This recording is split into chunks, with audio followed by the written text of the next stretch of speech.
bienvenue sur ma chaîne dédiée au tricot. Aujourd'hui je vous emmène pour 2 semaines de vlog.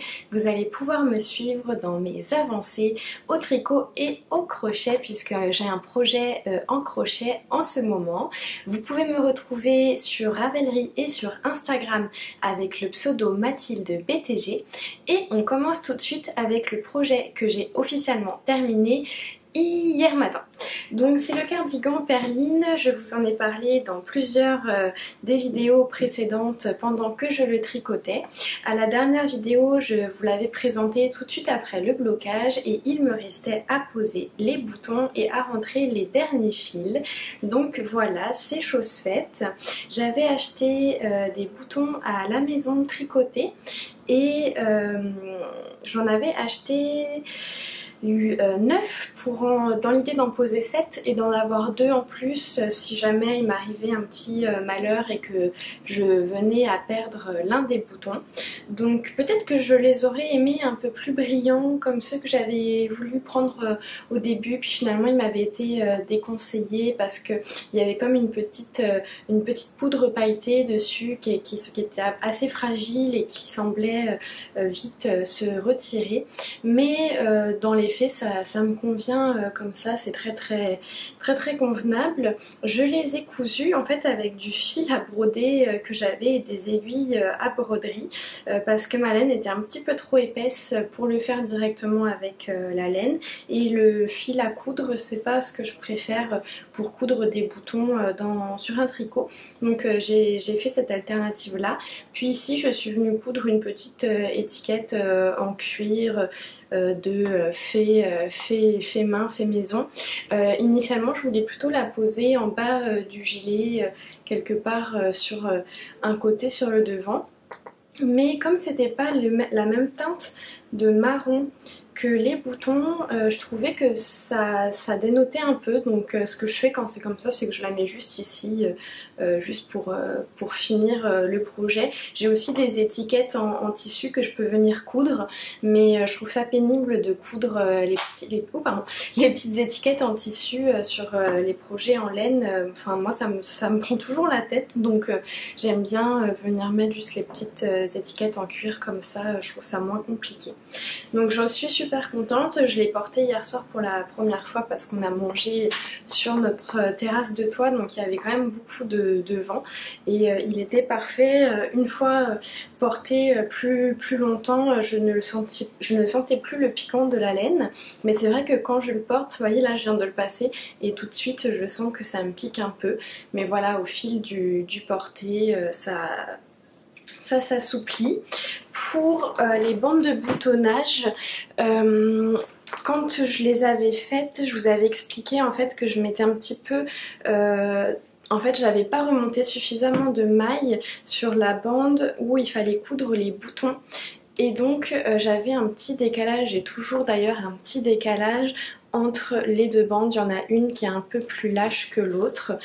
Ça se ressent un peu quand je ferme le gilet, on voit que ça gondole un petit peu parce qu'il y a un petit décalage, mais honnêtement c'est pas du tout choquant. Moi je le sais parce que forcément c'est moi qui l'ai fait, donc je vois tous les petits défauts, mais ça m'empêchera pas du tout de le porter fermé, et de toute façon dans mon idée je vais probablement beaucoup plus le porter simplement ouvert comme ça, et les boutons sont presque plus là en décoration que vraiment dans l'optique de fermer le gilet. Mais si je veux le fermer, que j'ai un petit peu froid, je pourrais complètement le faire. Donc voilà, j'en suis ravie. Je ne vous en parle pas plus longtemps parce que ça fait déjà plusieurs semaines que je vous en parle. Juste, j'ai voulu l'avoir mis au début, mais je crois que je ne l'ai pas précisé à l'oral, que c'est un design de Marie-Christine Lévesque, donc de Tricot Design MCL. Et voilà, donc c'est la dernière fois que vous le voyez officiellement. Peut-être que vous le verrez porté à d'autres occasions, mais c'est la fin de l'aventure avec ce cardigan. Ce qui m'a permis de me lancer dans plusieurs autres nouveaux projets. Notamment ce que je vous avais présenté. Donc premièrement, la pochette Sun de Atelier Émilie.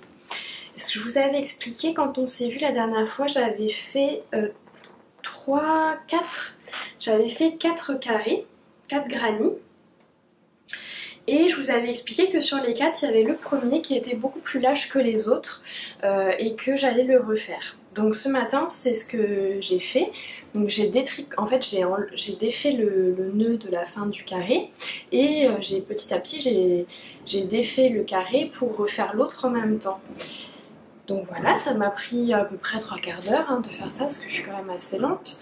Et une fois que j'ai eu terminé, j'ai repris mes autres carrés pour pouvoir les comparer. Et là, en reprenant mes carrés, je me suis rendu compte que j'avais pas refait le bon carré.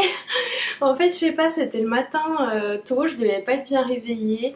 J'ai attrapé un carré dans ma trousse, je me suis dit, ah bah tiens, c'est celui-là.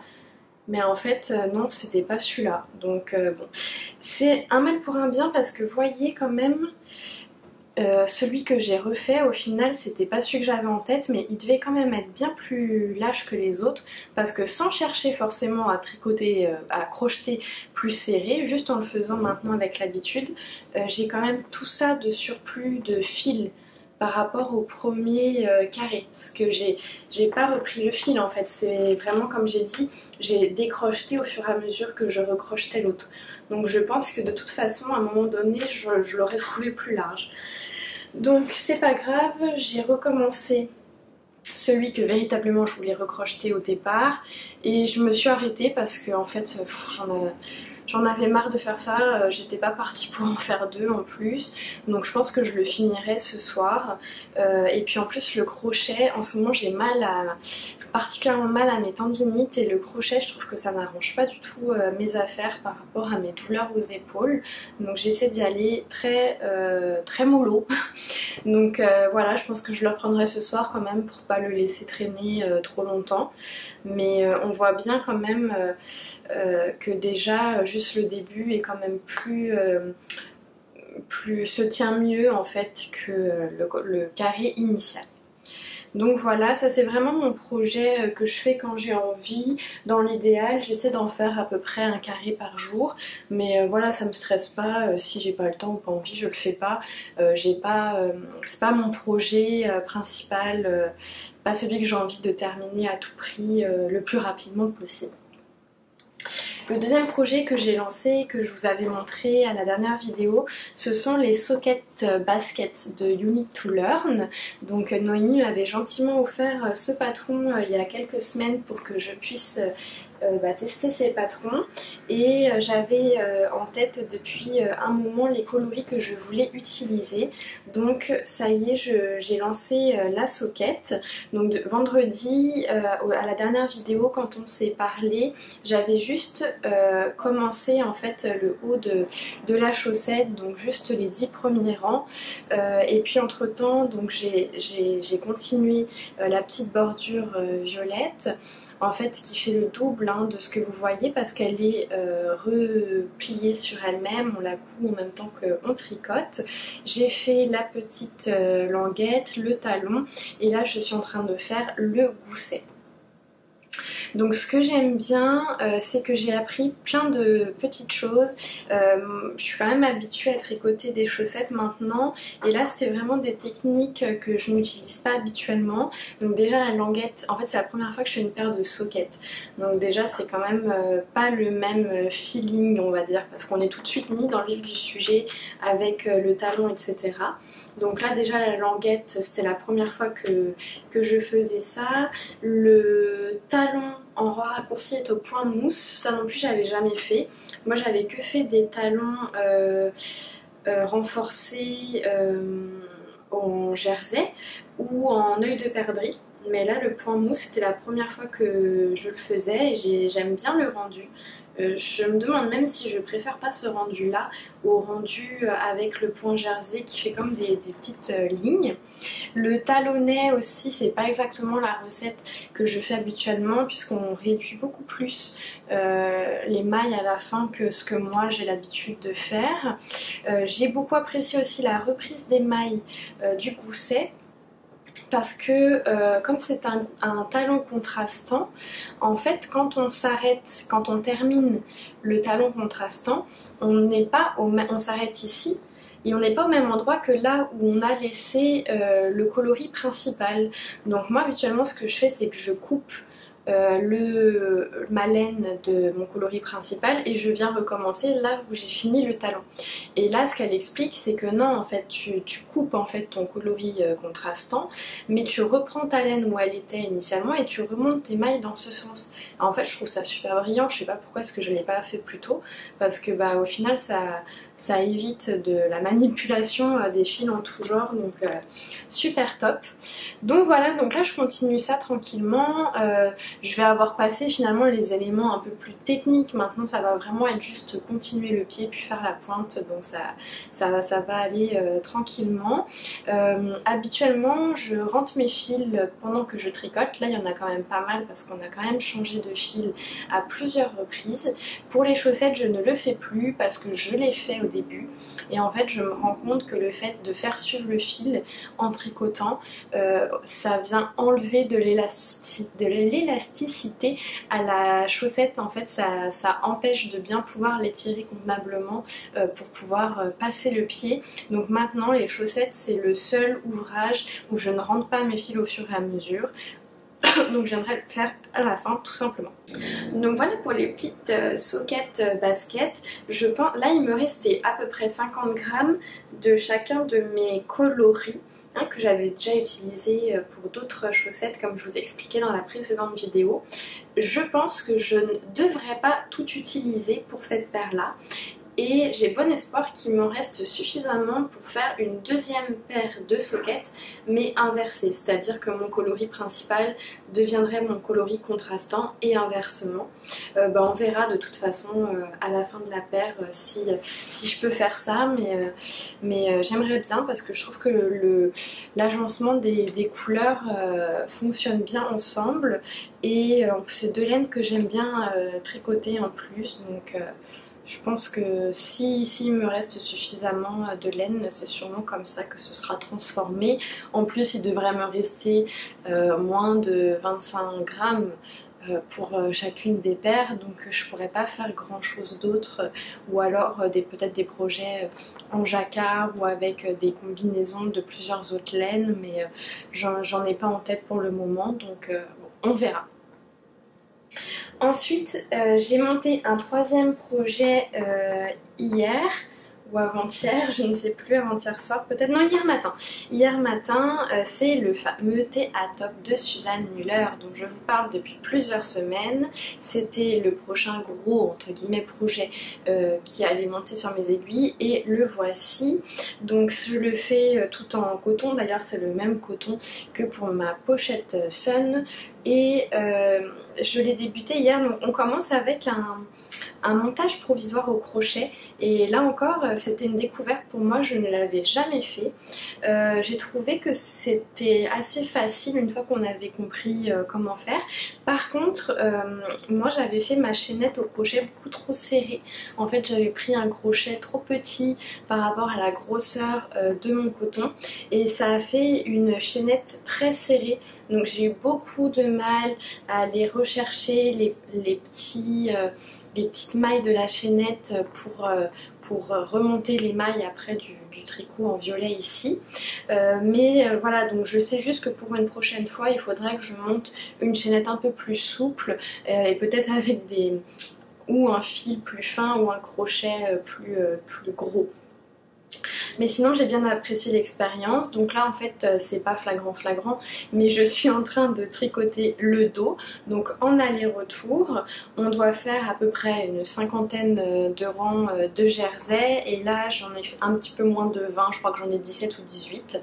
J'ai pas tricoté encore beaucoup dessus mais ça va quand même vite parce que bon de toute façon c'est du point jersey, donc là il y a je crois à peu près 70 mailles de montée grosso modo, donc ça se fait quand même bien tranquillement. Je me suis pris un petit compte-rang avec moi de Twill and Print pour pouvoir compter, bah voilà j'ai fait 18 rangs pour pouvoir voir mon avancée, ou sinon je le fais aussi avec mon application sur mon téléphone. Moi j'utilise l'application Knit Companion, la version payante. Ça fait 1 an que je l'utilise puisque là j'ai renouvelé l'abonnement au début du mois de juillet et j'en suis super satisfaite. Franchement, si vous cherchez une application, je trouve surtout pour les grilles de dentelle, franchement essayez parce qu'en plus je suis presque sûre que c'est toujours actif actuellement, mais moi c'est ce que j'avais utilisé. Vous avez 7 jours d'essai en fait gratuit, donc vous pouvez vraiment essayer la version payante, voir si ça vous convient, et si ça vous convient pas, vous arrêtez l'abonnement. Je crois que moi mon abonnement c'est l'abonnement le plus cher, je crois qu'il y a 2 niveaux d'abonnement, je crois qu'il y en a un à peu près 13 $ canadiens et moi j'ai celui qui est autour d'une trentaine de dollars pour l'année, et franchement c'est un super investissement. Je m'en sers tout le temps pour tous mes projets, même les projets les plus simples, comme même les sockets. Je viens télécharger mon patron dessus et comme ça je suis mon avancement là-dessus parce que voilà, moi je trouve ça pratique, donc c'est parfait. Donc tout ça pour dire que mes rangs je les compte avec mon petit compte-rang quand j'ai pas forcément envie d'avoir le téléphone sous les yeux, et sinon si j'ai mon téléphone à proximité, je suis aussi avec les comptes-rangs de mon application.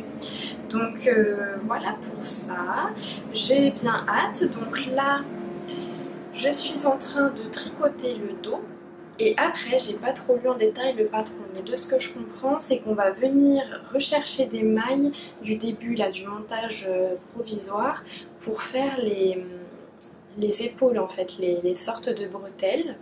Et puis après j'ai pas lu la suite, donc je sais pas trop, je suppose qu'on va venir tricoter sûrement le devant et puis qu'on va joindre en rond pour poursuivre.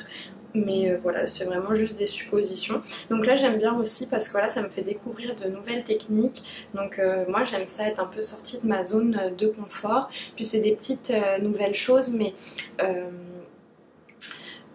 pas tout le long du tricot. Voilà, là c'est juste un nouveau montage que j'apprends. La chaussette, voilà, c'est juste un petit talon finalement en point mousse, donc c'est pas vraiment une nouvelle technique, mais voilà, c'est une nouvelle façon de faire. Donc j'aime bien parce que voilà, ça me demande pas non plus trop de concentration, mais voilà, ça me permet d'ajouter des cordes à mon arc.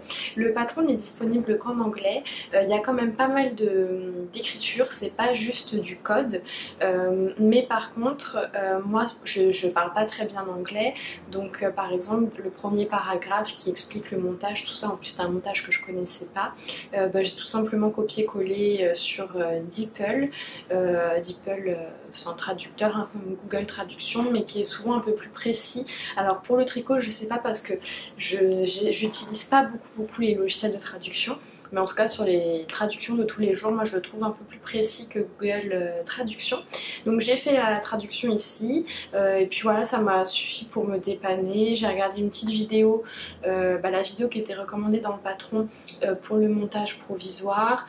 Au final je l'ai pas vraiment regardé, en plus c'était aussi en anglais, parce qu'au final c'est assez instinctif, surtout que je suis dans le crochet en ce moment avec ma pochette Sun, donc j'ai vite compris là où il voulait en venir. Et en plus de ça, ce qui est bien dans ce patron, c'est qu'il y a beaucoup d'illustrations. Donc par exemple, elle montre vraiment la chaînette au début, où aller piquer les mailles de la chaînette pour relever les mailles. C'est vraiment des photos en gros. Pareil pour le montage, il y a vraiment des photos de là où on vient remonter les épaules, etc. Donc je pense que ça va être très appréciable parce que moi voilà, je suis plus habituée à tricoter en fait en rond dès le début, voilà, avec un fonctionnement de raglan, et je suis moins habituée à ces montages là où on fait d'abord le dos puis le devant, etc. En fait j'en ai fait que un seul véritablement, c'était pour le pull Syrah de Marie-Christine Lévesque, parce que même mon cumulus tee finalement c'est aussi un fonctionnement de raglan. On vient tricoter en aller-retour, mais c'est juste que comme c'est un col en V, on vient tricoter en aller-retour le dos et le devant en même temps, puis après on vient rejoindre. Donc le fait d'avoir des photos, moi je pense que ça va m'être très utile pour comprendre la construction du tricot. Donc voilà, le fait qu'il soit en anglais, il ne faut pas que ça vous arrête. Si vous êtes très craintive, je ne commencerai peut-être pas par ce patron-là, parce qu'en effet il y a quand même pas mal d'écriture, et il y a du code aussi, mais il y a pas mal d'écriture. Donc si vous êtes vraiment frileuse, peut-être pas commencer par celui-ci. Donc voici, et enfin la dernière chose sur mes aiguilles, lui vous le connaissez, vous l'avez vu, revu et re-revu, c'est le Cumulusti de Petite Nit qui n'a pas du tout avancé depuis la dernière fois que je vous ai parlé dans la précédente vidéo. C'est pas grave parce que en fait je sais pas, au début j'étais super impatiente de le finir, puis là tout d'un coup je suis comme un peu nostalgique à l'idée de ne plus l'avoir sur mes aiguilles, donc on dirait que je repousse un peu l'échéance.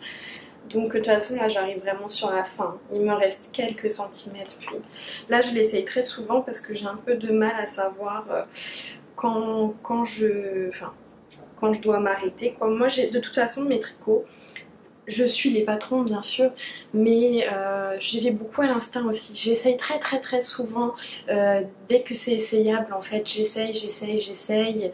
Pas tous les jours, mais franchement plusieurs fois par semaine, parfois après ça dépend aussi des projets. Et j'adapte vraiment en fonction de mon corps, en fonction de la profondeur, par exemple au niveau de ma poitrine, en fonction de ce que j'aime, en niveau de longueur du tricot, les manches, pareil là par exemple j'avais raccourci les manches par rapport au patron. Voilà, j'essaye et j'ajuste en fonction de mon corps et en fonction de ce que j'aime. Parce que même en faisant ça, on a vite fait de se retrouver avec un projet trop court, trop long, trop serré, pas assez serré. Donc quand on n'essaye pas, je pense que c'est encore plus dangereux. Et moi je suis quand même longue à tricoter, donc quand j'ai passé 3 mois sur un projet, clairement j'ai envie qu'il m'aille exactement comme je veux. Puis je trouve que ça fait partie aussi de la démarche du fait main, du fait soi-même, même si oui on suit un patron qui a été rédigé par un designer, une designeuse, ben, moi en tout cas ça fait partie aussi de ma démarche tricot de chercher un petit peu à l'ajuster.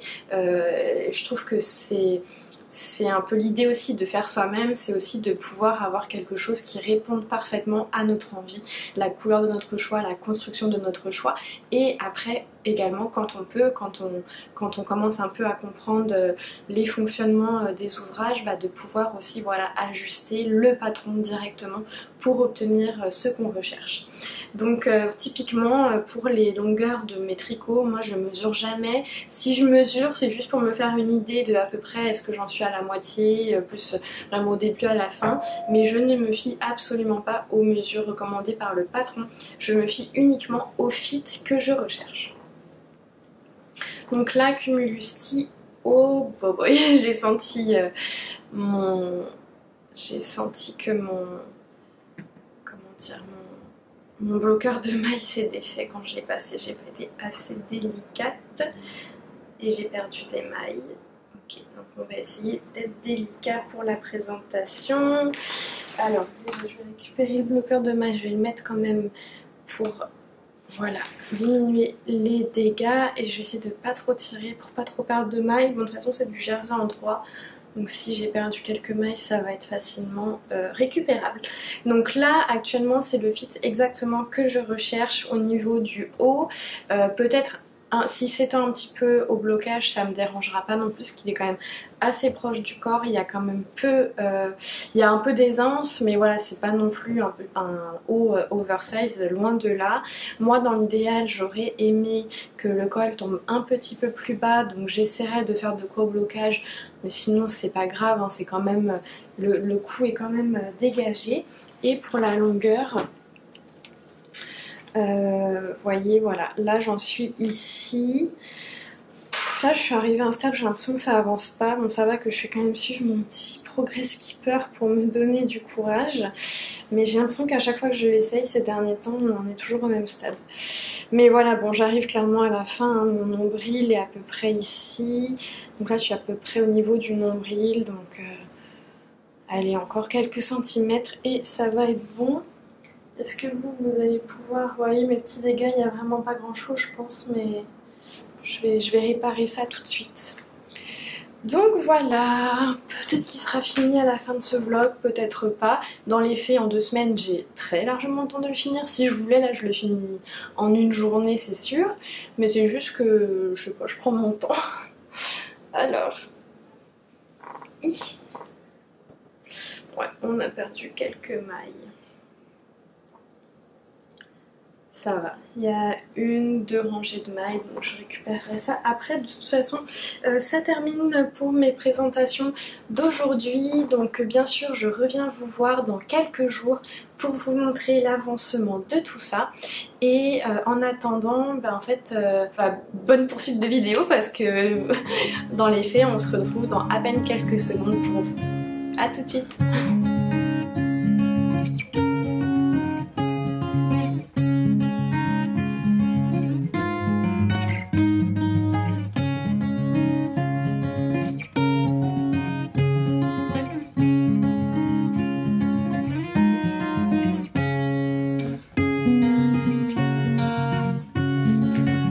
Ravie de vous retrouver, on est le mercredi 3 août et je viens vous faire un petit point sur l'avancement de mes projets puisque vous allez voir j'ai quand même pas mal avancé ces derniers jours. Donc je commence tout de suite avec le fameux Cumulusti. Et oui, ça y est, c'est la bonne nouvelle du jour, j'ai enfin terminé le corps, il ne me reste plus que l'icord à faire, après ça il part au blocage et ce projet sera enfin terminé. Donc en fait j'aurais pu l'arrêter il y a déjà quelques jours parce que la longueur me satisfaisait, mais je voulais quand même avancer pour essayer d'utiliser le plus possible de ma laine. Je voulais pas non plus qu'il arrive trop long, d'autant que j'ai pas fait d'échantillon, donc je ne sais pas comment va réagir la laine au blocage et je ne serais pas surprise qu'elle prenne quand même un petit peu en longueur. Donc pour assurer le coup, je me suis quand même arrêtée relativement tôt.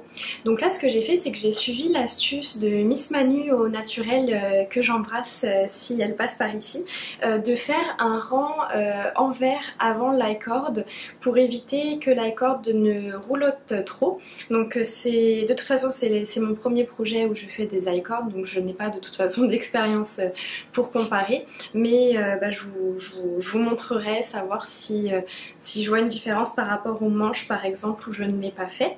Et puis c'est ça, là dans la journée je vais me poser pour faire l'icord. Je m'attends à ce que ça me prenne au moins une bonne heure minimum parce que j'avais été très longue juste pour faire les manches, ça m'avait pris un bon 30 minutes. Donc là la circonférence, je m'attends à ce que ça me prenne beaucoup de temps, mais j'ai tellement aimé tricoter cet ouvrage que ça ne me gêne pas de faire ce dernier rang de finition. Je le termine avec un brin de nostalgie parce que je sais pas pourquoi, pourtant il est vraiment tout simple, hein.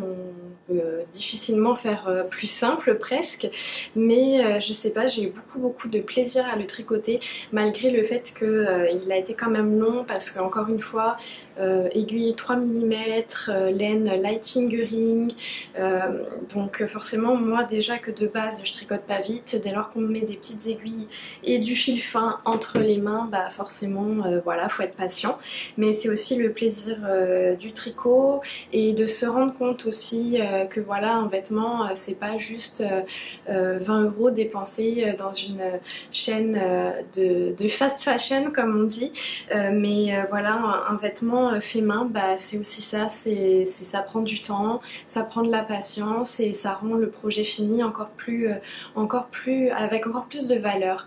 Donc voilà, je suis contente de le terminer, mais je réfléchis quand même à la possibilité de m'en lancer un autre assez rapidement, comme je vous ai déjà dit plusieurs fois, en version manche longue avec de la laine 100% mérino. Donc on va voir, c'est sûr que là j'ai d'autres envies aussi, donc en règle générale je fais rarement 2 fois le même projet et encore moins la suite. Donc on va voir. Donc je vous ferai un petit suivi quand il sera lavé, bloqué, puis comme ça je vous montrerai porté. La laine aussi actuellement elle est un petit peu piquante, je pense que ça va un peu s'adoucir au premier lavage, mais je pense que ça va être surtout au fil des lavages que ça va s'adoucir. C'est de toute façon ce qui est écrit dans la description de la laine. Donc voilà, à suivre, mais on arrive enfin à la fin de ce tricot, ce qui signifie que je vais pouvoir en débuter un autre, mais ça je vous en parlerai la prochaine fois que je viendrai vous voir. Donc ensuite j'ai pas mal avancé sur le Théa Top de Suzanne Müller. En fait j'ai fini la partie du dos, donc on tricote d'abord une première partie du dos jusqu'à à peu près en dessous les emmanchures. Ensuite on va venir relever des mailles au niveau du montage provisoire pour faire les épaules, puis on va revenir vers l'avant pour faire le col en rond et puis la suite des emmanchures. Donc moi j'avais suivi la deuxième taille finalement, donc la taille M. Je le tricote, je me souviens plus si je l'avais dit, en 3,75. Dans le patron c'est recommandé du 4, mais comme je tricote très lâche, j'avais descendu un petit peu l'aiguille. Donc j'ai suivi la taille M, sauf là à la fin du dos. Donc en fait on a tricoté un certain nombre de rangs tout droit en aller-retour, puis à un moment donné on est venu faire des augmentations pour créer l'ouverture en dessous les bras. Et pour les augmentations, je me suis arrêtée au nombre de rangs recommandés pour la taille S et non la taille M, parce que je trouvais que ça commençait déjà. Comment vous le montrer? En plus là j'ai un truc un petit peu... D'ailleurs je ne l'ai pas dit, c'est mon ranunculus hein, que j'ai tricoté en BC Garn Bio Balance, donc qui est un mélange laine et coton que j'adore. Et là avec les grosses chaleurs qu'on a ces derniers temps, c'est vraiment parfait parce que c'est super léger, c'est fluide, c'est comme si je ne portais rien. Revenons à nos moutons. Déjà avec la taille S, je trouvais que j'arrivais quand même déjà assez bas et qu'il me semble avoir quand même assez de place. J'ai peur si je continue, j'ai peur que ça tombe vraiment trop bas, que ce soit trop échancré, qu'on voit le soutien-gorge éventuellement, enfin bon. J'aime mieux m'arrêter là. Je vais encore réfléchir. Ce que je n'ai pas fait, c'est compter le nombre de centimètres que j'ai, puisqu'elle l'indique dans le patron. Donc ça va aussi m'indiquer où j'en suis par rapport à ce qui est recommandé. Mais d'après moi, je vais m'arrêter ici. Donc ensuite, la prochaine étape, c'est de remonter les mailles au niveau du montage provisoire pour pouvoir repasser sur le devant. J'aime beaucoup le tricoter. D'abord ça va quand même assez vite hein, parce que c'est du 3,75. Là pour le moment c'était juste des allers-retours avec quelques rangs d'augmentation, donc ça m'a permis quand même de bien avancer. Et le patron je trouve est très bien expliqué. Il y a quand même beaucoup d'écriture, c'est pour ça que comme je disais la dernière fois, comme c'est en anglais, il faudrait que je vérifie, je crois qu'il y a peut-être une autre langue, mais dans tous les cas l'autre langue c'est pas du français. Comme c'est en anglais, je le recommande peut-être pas pour un premier patron en anglais pour celles qui sont pas habituées. Mais par contre il y a beaucoup d'explications, il y a beaucoup d'illustrations, des photos à chaque étape, le nombre de mailles régulièrement qui est répété pour s'assurer qu'on ne fait pas d'erreur, le nombre de centimètres qu'on doit avoir. Enfin franchement c'est très complet, c'est la première fois que je tricote un design de cette designeuse. Et franchement pour le moment je trouve ça super, le patron est vraiment très bien écrit. Alors je me permets juste d'aller vérifier, ah voilà c'est ça, il est disponible en anglais et en allemand, donc voilà pour ça. Ensuite j'ai bien avancé quand même mes chaussettes, mes sockets, donc c'est clairement pas mon projet principal hein. Je le tricote, j'essaye en fait justement de me retenir de le tricoter parce que mon objectif c'était plutôt d'avancer mes tricots d'été en fait, que j'aimerais pouvoir porter quand même le plus tôt possible pour en profiter parce que mine de rien on est déjà début août, donc la fin de l'été approche mine de rien, alors que les sockets je sais que je vais pas les porter tout de suite parce que même si c'est un format socket ça reste du 100% laine et je sais que déjà je porte quand même peu de chaussures fermées en ce moment et encore moins avec des chaussettes en laine, donc voilà. Je ne me souviens plus où est-ce que je vous ai laissé la dernière fois, je pense que je devais être au niveau du talon quelque part, je me souviens plus si j'avais commencé le gousset. En tout cas j'ai fait le gousset, habituellement je fais le gousset, je le commence avec les aiguilles double pointe. Là je suis directement partie avec les circulaires et ça a plutôt bien été. Les premiers rangs ont été un peu inconfortables parce que comme il y a un grand nombre de mailles et que c'est pas... Enfin c'est pas super ergonomique mais finalement ça a été, j'ai pas eu besoin de trop forcer. Oui maintenant je me souviens, je suis presque sûre que quand je suis venue vous parler j'étais même bien avancée dans le gousset. Et puis là ça y est j'ai commencé le pied, donc ça va super bien cette laine, j'ai vraiment beaucoup de plaisir à la tricoter. Je l'apprécie vraiment encore plus en la tricotant comme ça tout en rang endroit plutôt que ce que j'avais fait avec les chaussettes lanterne où je me souviens plus du motif, je crois que c'était en fait c'était en maille en vert avec des rangs de mailles en droit, enfin je sais plus exactement, mais en tout cas là elle est vraiment mise en valeur, il y a un beau dégradé de couleurs, donc je suis vraiment contente du rendu. Et voilà, j'essaie de ne pas trop la tricoter, je la prends vraiment quand j'ai vraiment trop envie de tricoter une chaussette, mais voilà, j'essaye de me retenir. Elle, c'est vraiment pas mon projet urgent. Il n'y a pas de projet urgent, mais c'est pas celui sur lequel j'ai envie de concentrer mes efforts pour le moment. Et après, ce que j'ai fait, c'est que j'ai retricoté. Donc ça, c'est pour la pochette seule d'Atelier Émilie. Donc vous savez, quand je suis venue vous parler dimanche, je vous ai dit que j'avais retricoté recrocheté pardon, un carré. Et puis finalement, une fois que je l'avais terminé, je me suis rendu compte que c'était pas celui que je devais recrocheter. Donc dans la foulée, j'ai recrocheté celui qui devait l'être initialement, et clairement quand on voit la quantité de fils que j'ai récupéré, on voit que oui, en effet, ça méritait d'être recrocheté. Faut se dire que quand j'avais terminé le premier carré, il devait rester à peu près ça de fil. Et là, j'ai quand même tout ça, sachant que j'ai même pas décrocheté le cœur ici. Donc clairement, il avait été crocheté beaucoup plus lâche. Et je suis vraiment impressionnée de la quantité, enfin de la différence en fait de fil utilisé. Parce que, encore une fois, j'ai pas cherché spécialement à plus serrer mes mailles, c'est juste que maintenant avec l'habitude, naturellement, je crochette plus serré que pour mes premiers carrés. Et enfin voilà, c'est fou quoi la quantité, et je me dis heureusement parce que ça veut dire aussi que ça utilise plus de fils, donc potentiellement peut-être que j'aurais manqué de fils aussi pour la suite. Pour le moment, j'ai pas coupé le restant parce que je me dis que ça va sûrement pouvoir m'être utile au moment de coudre les carrés entre eux. Je sais pas trop, mais bon voilà, pour le moment je laisse comme ça ne me gêne pas. Et pour le moment je l'ai pas repris parce que j'ai très mal à ma tendinite, à mes deux tendinites, mais particulièrement à l'épaule gauche comme toujours. Et le crochet ne me fait pas du bien, donc j'évite au maximum pour les prochains jours, le temps que la douleur se calme un petit peu.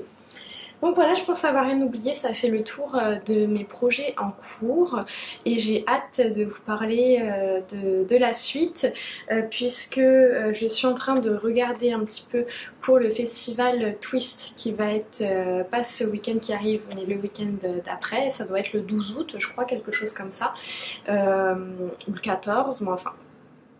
Et donc là je suis vraiment en train de faire un point sur Ravelry, des patrons qui me plaisent, de ce que j'aimerais tricoter dans les prochains mois. Vraiment je fouille dans mes favoris, dans les patrons des designers que j'apprécie, etc. Et je suis en train de me constituer une petite liste pour pouvoir après ça regarder les quantités nécessaires dans chaque calibre pour chaque patron et pour pouvoir me laisser guider parce que j'aurais peut-être dans l'idée, je sais pas encore, faut que je vois parce que c'est sûr que ça va représenter un certain budget, mais j'aurais peut-être eu dans l'idée de profiter du festival pour m'acheter plusieurs grosses quantités, des quantités chandail ou gilet pour finalement avoir ma laine pour les prochains mois parce que moi j'ai tendance à acheter, hein, je vous l'avais déjà dit, ma laine, je choisis le patron, ensuite j'achète ma laine, j'ai pas de stock, j'achète ma laine au moment de la tricoter ou quelques semaines avant et là vu qu'il y a beaucoup, j'ai regardé un petit peu sur le site web, il y a l'air d'avoir vraiment, il y a plein de choses que je connais pas, tout ce que j'ai vu ça a l'air super chouette, il y a des prix très abordable entre guillemets, ça reste de la laine quand même chère, hein, c'est pas de la laine industrielle, mais voilà, pas non plus des prix délirants comme on peut voir parfois. Donc je réfléchis peut-être à l'idée de me prévoir un budget un peu plus conséquent, mais du coup en contrepartie voilà, j'aurai plus de laine à acheter pendant quelques mois quoi, donc je vais m'y retrouver à un moment donné. Mais voilà, donc je regarde tout ça, je vous ferai part un peu de mes réflexions sûrement à la fin du vlog quand j'aurai avancé, et puis voilà, on se retrouve dans quelques secondes.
On se retrouve, on est le jeudi 4 août et je viens vous faire un petit point pour vous montrer le Cumulusti terminé et bloqué.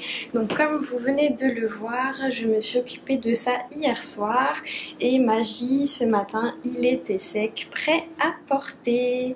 Donc voilà, je suis super contente, il est à la taille parfaite, il s'est légèrement étendu au lavage mais vraiment très très peu, juste ce qu'il faut pour voilà, bien le lisser, lui donner un côté un peu souple et franchement ben voilà, le rendu est parfait comme ce que je voulais.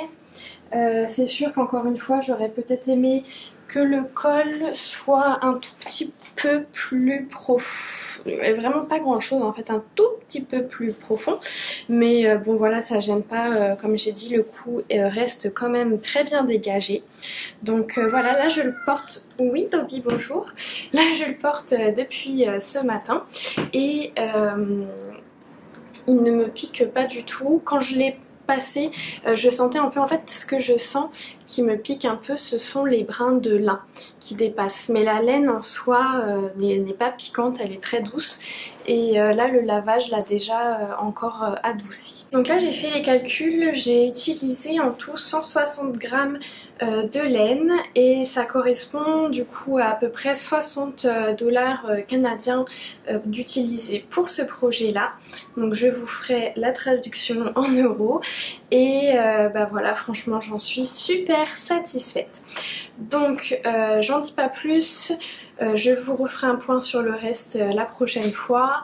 Ce que je voulais quand même juste vous dire, c'est que vous savez, il y a plusieurs vidéos, je vous avais parlé que j'avais eu une mésaventure avec Ravelry, je m'étais acheté un châle et en fait j'avais quitté la page trop rapidement, le paiement PayPal était passé, mais mon achat n'avait jamais été enregistré dans Ravelry et je n'avais jamais pu accéder au patron.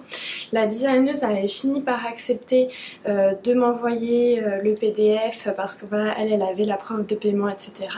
Mais c'était pas enregistré dans mon Ravelry et moi ce qui me gênait, c'est que si un jour la designeuse fait une mise à jour, traduit son patron dans une autre langue ou n'importe quoi, bah, le fait de ne pas l'avoir sur Ravelry, ça fait que même si j'ai payé, j'aurais pas eu accès aux potentielles mises à jour. Donc depuis ça, c'était fin juin. Donc depuis, je crois que c'était le 21 juin que j'ai acheté le patron. Donc depuis le 21 juin, je suis en contact avec Ravelry pour qu'ils fassent ce qu'il faut. Mais en fait, déjà ils ont mis au moins 2 ou 3 semaines à m'écrire pour la première fois. Après, il n'y a jamais eu de suivi. J'ai envoyé 3 ou 4 fois le reçu PayPal en tout. Et puis donc là, je les avais relancés il y a une semaine ou deux. Et là, ça y est, enfin, après de nouveau de multiples échanges avec eux, j'ai enfin le patron. Donc ça fait plus d'1 mois et demi que je l'ai acheté. Donc bon voilà, après je sais que Ravelry, je pense que c'est juste une personne toute seule qui s'occupe du service à la clientèle, donc je comprends très bien que ce soit pas forcément évident non plus à gérer. Mais voilà, je voulais finir cette histoire parce que je vous en avais déjà parlé, donc ça y est, le patron est dans ma bibliothèque Ravelry. Je vous laisse tout de suite avec les images de ce que j'ai fait hier soir en plus du blocage de mon patron et ça on s'en parle la prochaine fois. A tout de suite.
On est le mardi 9 août et tout de suite je vous montre le coloris céleste du mois de juillet de la teinturière québécoise Beau Fibre que j'ai enfin mis en cake et surtout que j'ai commencé à tricoter. Alors, peut-être que vous allez reconnaître le châle saison.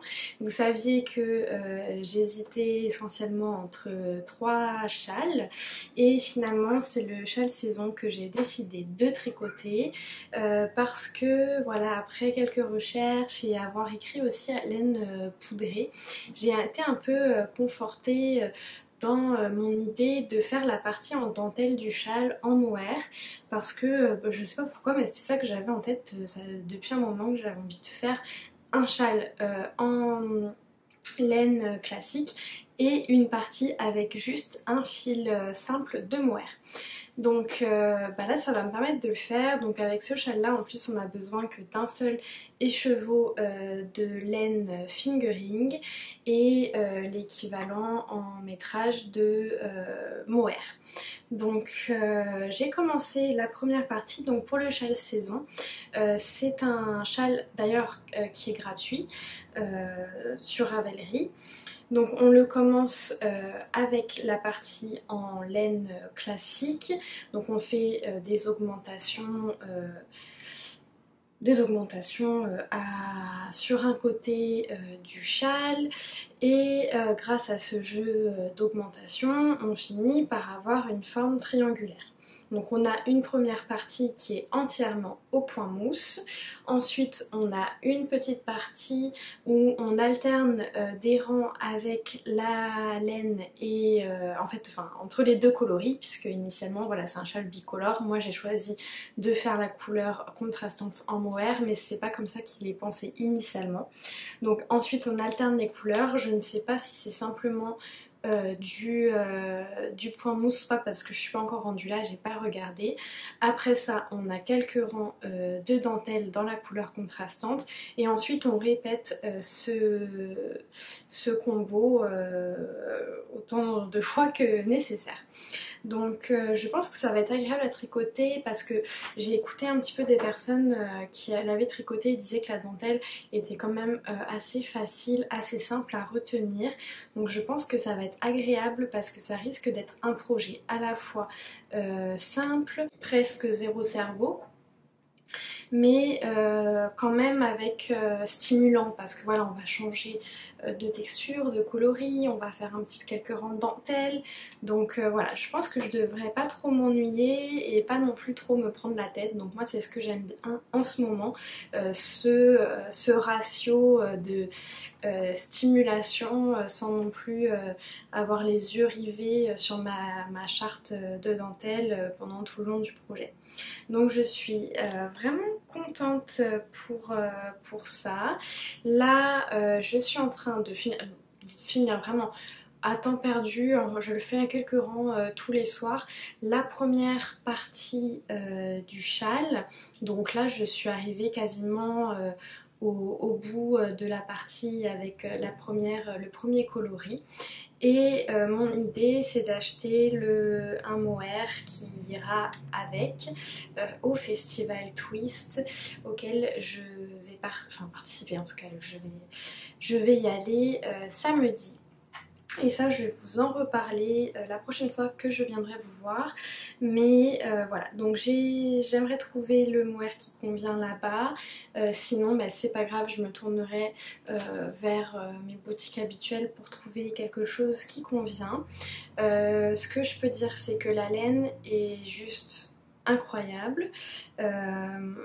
Elle est d'une richesse folle, il y a plein de couleurs différentes, c'est parfaitement fondu, c'est superbe. Quand je la bobinais, écoutez j'ai pris un temps fou parce que à chaque fois je m'arrêtais quasiment tous les mètres pour observer la richesse du coloris du fil.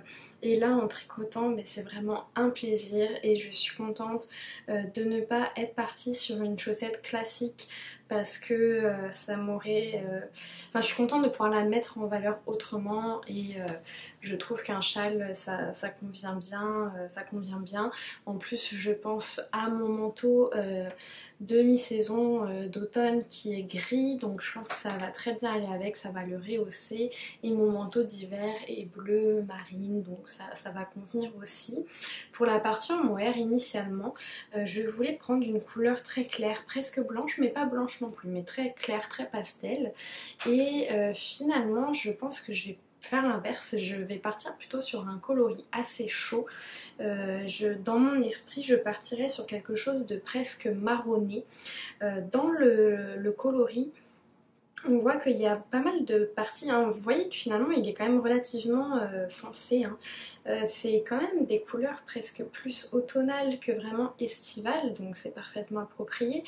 Et dans les coloris, on voit certains de tons de rose qui sont comme des vieux roses très foncés et on dirait presque du marron finalement.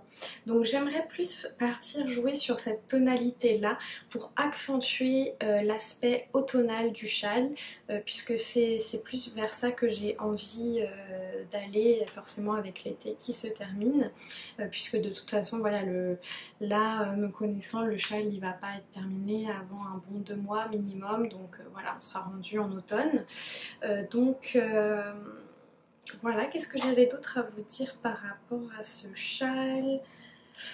Et je pense que c'est tout de toute façon, sinon je compléterai plus tard. Donc je sais qu'on est plusieurs à tricoter ou à avoir tricoté le châle saison. Donc si vous l'avez fait, faites-moi un coup dans les commentaires pour me dire comment vous avez trouvé ça. Et bah voilà, c'est parti pour une nouvelle aventure qui commence. Alors ensuite, j'ai pas mal avancé sur le Théatop. Quand on s'est quitté, je terminais la partie du dos et je m'interrogeais sur la taille que j'allais respecter pour la profondeur du dos. Initialement j'avais choisi une taille M et je me demandais si j'allais pas suivre la taille S parce que j'avais peur que ça soit trop profond si je continuais la longueur du dos. Finalement ce que j'ai fait, c'est que comme je vous ai dit, le patron de Suzanne Muller est super, il est vraiment hyper bien expliqué, hyper bien décrypté. Et non seulement on a le nombre de rangs à faire, mais on a aussi l'équivalent en centimètres. Donc c'est ce qui m'a permis de trancher. En fait j'ai mesuré le dos et clairement je n'étais même pas encore arrivée à la taille S, où je devais être pile poil à la taille S, enfin je sais plus trop, mais bon, toujours est-il que finalement j'ai décidé d'aller jusqu'à la taille M pour respecter le patron. Oui c'est ça, parce qu'en fait non, c'est ça ce qui se passait, c'est que j'avais peur avec mon nombre de rangs d'avoir déjà dépassé la taille M, et c'est pour ça que je m'étais dit que j'allais suivre les explications pour la taille S. Puis finalement en mesurant, je me suis rendu compte que non, j'étais même pas encore tout à fait arrivée au nombre de centimètres pour la taille M. Donc c'est pour ça que finalement j'ai décidé de rester, de suivre, de faire confiance au patron. Donc c'est ce que j'ai fait. Donc après ça, une fois le dos terminé, je suis venue, non sans peine, retirer le petit montage, beaucoup de bruit aujourd'hui, le petit montage provisoire au crochet pour pouvoir récupérer les mailles. Ça a été long. Mais bon voilà, au final par contre, alors c'était long à faire, j'ai pas apprécié. En plus comme je vous avais dit, j'avais fait un montage, enfin une chaînette au crochet beaucoup trop serrée. J'avais un coton pas de qualité que j'avais d'ailleurs utilisé exprès parce que c'était pas grave de l'utiliser pour ça. Donc ça a été quand même complexe. Par contre j'avoue que le fait de récupérer ces mailles déjà toutes belles, prêtes à tricoter, c'est quand même appréciable. Donc une fois le dos terminé, j'ai défait le montage provisoire, j'ai remis les mailles sur en fait une partie des mailles de nouveau en attente et j'ai récupéré une autre partie pour pouvoir faire les épaules, les bretelles. Donc j'ai fait ça de chaque côté, donc en fait on remonte l'une après l'autre les mailles de chaque côté, on tricote une petite bande, un certain nombre de rangs et puis après à un moment donné on fait des petites augmentations pour l'encolure et puis l'emmanchure. Après ça je suis venue rejoindre tout ce petit monde en rond et maintenant voilà je tricote le corps finalement. Donc quand même facile à comprendre grâce aux bonnes explications du patron. Mais voilà, je le redis, re-redis, pour un premier tricot en anglais, je pense que c'est quand même complexe parce qu'il y a quand même beaucoup d'étapes. Je sais pas si c'est un patron, même sans parler de tricot en anglais, que je conseillerais à des débutants. Débutants intermédiaires, oui, sans problème, mais pour un premier projet tricot, non, je pense pas parce qu'il y a quand même pas mal de petites techniques, il faut quand même bien savoir se repérer, donc ça reste un tricot facile, mais pas pour un premier projet selon moi. Donc voilà, là clairement c'est la partie la plus technique si je puis dire. Maintenant il va rester à faire le corps, puis au final je sais pas à quel point je suis au bout de mes peines parce que le patron semble encore assez bien détaillé. Pour ce qui est de la partie des manches, hein, on va faire une petite bande en côte je crois, et idem pour le col. Donc je ne sais pas exactement comment ça va se dérouler, mais j'ai l'impression que c'est pas aussi simple que simplement relever les mailles. J'ai vu qu'il y allait encore avoir l'intervention du crochet, donc je suis pas encore rendue là, mais voilà, je vous en reparlerai. Ce que je ne sais pas, c'est là en fait j'arrive au bout de ma première pelote, de mon premier 100 grammes. Donc j'ai deux solutions, j'ai pas encore tranché, ou je continue le corps, ou dès maintenant je profite du changement de pelote pour faire les manches, les emmanchures et le col, parce que j'ai quand même une petite crainte, les emmanchures sont quand même très profondes et j'avoue que je suis un petit peu inquiète pour ça, savoir si ça va pas être trop profond. Donc je me dis au pire, si jamais c'est trop profond, je pourrais toujours essayer de bidouiller ou de faire une couture ou je sais pas trop pour la resserrer, mais j'aimerais mieux le savoir dès maintenant parce qu'au pire je pourrais carrément le détricoter dans le sens où ça fait pas non plus une éternité que je l'ai commencé. Je sais pas, je suis encore en interrogation, donc ou je poursuis simplement le corps et je verrai ça plus tard, ce que je pensais faire initialement, parce que je pense que pour avoir une bonne vision du tombé du tricot, il faudrait quand même qu'il y ait encore quelques centimètres de corps qui soient faits pour voir vraiment le tombé, parce que sinon ça risque de pas donner grand chose. Je vais voir, ce qui me fait me poser pas mal la question, c'est que le coton marque énormément, tous les petits défauts se voient beaucoup. À chaque fois que je rentre des fils, ça se voit vraiment, ça ressort. Donc j'aimerais éviter au maximum de couper les fils, les changements de pelote, tout ça. Donc je vais voir, je vais continuer ma petite réflexion. D'ailleurs, j'avais oublié de vous en parler, la photo format 2 semaines, comme je viens vous voir bien souvent, parfois il y a des petites choses que j'oublie de vous dire. Et en fait, au tout début, quand j'ai commencé à tricoter le dos, il m'est arrivé une mésaventure. C'est la première fois que je vis ça. Je pense que je vais même pas être capable de vous l'expliquer parce que je sais même pas ce qui s'est passé. En fait, je tricotais tranquillement mon dos en aller-retour, jersey, donc tout ce qui est de plus simple. Et tout d'un coup, j'ai vu qu'il y avait un défaut. Mais j'aurais pas su dire ce qui se passait. C'est comme si la maille était un petit peu enroulée sur elle-même, enfin ça faisait, on voyait que j'avais pas d'augmentation ni de diminution, mais ça faisait un peu comme s'il manquait une maille. En fait on voyait que la maille était là, mais elle était comme un peu tirée sur le côté, enfin je sais pas comment vous expliquer. Comme ça faisait seulement quelques rangs que j'avais tricoté depuis l'erreur, j'ai décidé de faire tomber ma maille en fait et de détricoter seulement cette maille là jusqu'à l'erreur. Et là en fait je me suis retrouvée bête parce qu'en fait il y avait comme une boucle, c'est impossible de vous expliquer. Si vous l'avez déjà vécu peut-être que vous comprendrez, mais en fait dans ma rangée, donc j'avais de chaque côté les mailles qui étaient sur mon aiguille, j'ai détricoté une maille pour redescendre là où il y avait l'erreur, donc finalement ça m'a fait comme dédoubler mon tricot en deux. Avec quand même toujours les fils qui passaient, enfin bref. Et là, ma maille, au final, c'était comme une boucle qui sortait d'une rangée d'à côté. C'est au lieu de provenir d'une boucle du bas vers le haut, elle provenait du côté gauche vers le côté droit. Enfin, je sais pas ce qui s'est passé, je n'ai jamais vu ça. J'ai essayé de trifouiller, au final, j'aurais mieux fait de laisser tel que c'était, parce que c'était pas possible, ça m'a fait un truc monstrueux. Et j'ai passé mais au moins 1 heure à essayer de comprendre, je n'ai jamais compris où était le problème. Donc j'ai fini par recréer une maille, je sais même pas comment, par tirer sur le fil en me disant, vous savez c'est comme quand on a des mailles un petit peu lâches, on tire sur la maille au fur et à mesure sur le côté et elle finit, la différence finit par se répartir et au final voilà la maille lâche devient une maille normale. Donc là je me suis dit que c'est ce que j'allais faire et finalement pas du tout parce que ça s'est jamais réparti sur tout le long, pourtant l'erreur était au milieu et maintenant c'est pas là, ça doit être là. Et voilà, j'ai une boucle qui sort de mon tricot et je ne sais pas d'où ça vient. Donc si vous avez compris ce que j'essaie de vous dire et que vous savez, bah dites-moi quand même pour mon intérêt. Donc là ce que je vais faire c'est quand je vais remonter les côtés, bah hop je vais coincer le fil dedans et puis voilà, mais bon ça se voit quand même un petit peu. Bref, tout ça pour dire que les erreurs et les fils se voient énormément.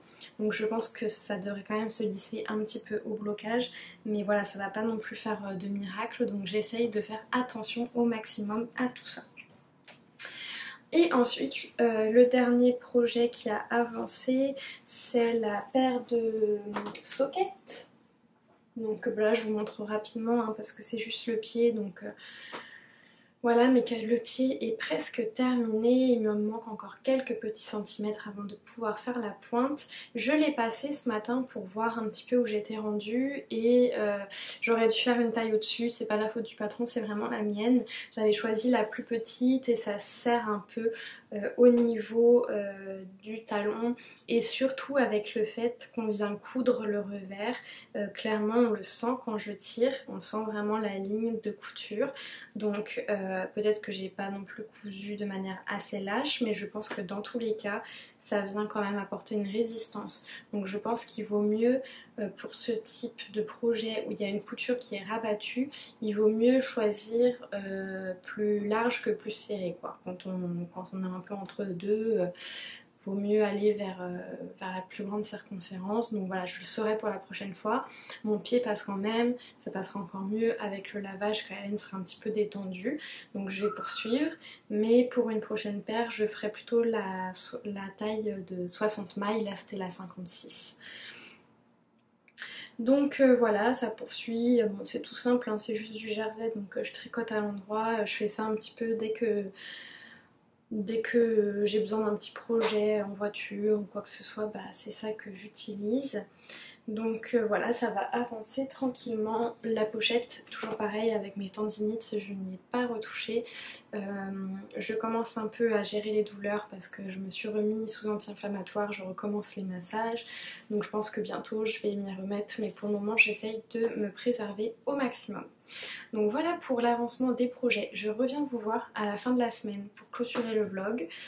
Et je vous parle du Festival Twist, de mon organisation, de ce que j'ai commencé à repérer, du budget éventuellement, même s'il n'y en aura probablement pas vraiment à proprement parler.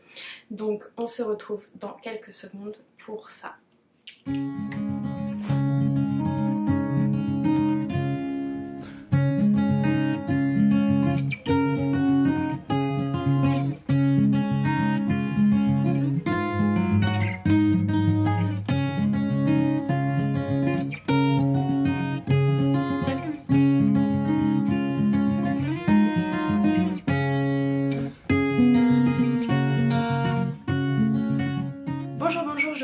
On est le vendredi 12 août et je porte mon ranunculus tout en coton Cora que j'avais acheté à la maison tricotée et que j'avais tricoté l'été dernier.